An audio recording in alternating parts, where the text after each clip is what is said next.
નમસ્કાર, હું છું વિક્રમ વકીલ અને તમે જોઈ રહ્યા છો હોટલાઇન ન્યૂઝ. આજે ગુજરાતના બીજા નંબરના સૌથી શક્તિશાળી તરીકે ગણાય છે હર્ષ સંઘવી. હર્ષ સંઘવી ગૃહ રાજ્યમંત્રી છે અને તેઓ મૂળ તો સુરતના છે, પરંતુ રાષ્ટ્રીય લેવલે પણ એમનું આજકાલ નામ ચમક્યું છે. ઇન્ડિયા ટુડેના કોન્ક્લેવમાં પણ એમને one of the brightest young politician તરીકે એમને ઉદ્બોધન કરવા માટે બોલાવવામાં આવ્યા હતા. અને ત્યાર પછી હર્ષ સંઘવીનું નામ નેશનલ લેવલે પણ ચમક્યું છે. અને ખાસ કરીને જ્યારે કોઈ પણ ગૃહ રાજ્યમંત્રી હોય છે એનો પાવર હંમેશા બીજા કેબિનેટ મંત્રીઓ કરતાં વધારે હોય છે.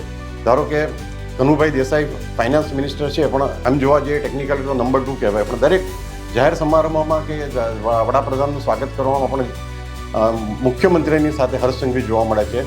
હર્ષ સંઘવી હજુ યુવાન છે અને ભવિષ્યના સીએમ બની શકે એવી પૂરેપૂરી શક્યતા છે એવું રાજકીય વર્તુળોમાં મનાય છે. પરંતુ એમની સામે જે ફરિયાદ છે એ એક્સેપ્ટ લોકોને મળતા નથી, ઇઝીલી લોકો સાથે ભળતા નથી. એ સમસ્યાનું એમણે નિરાકરણ લાવવું પડે એમ છે.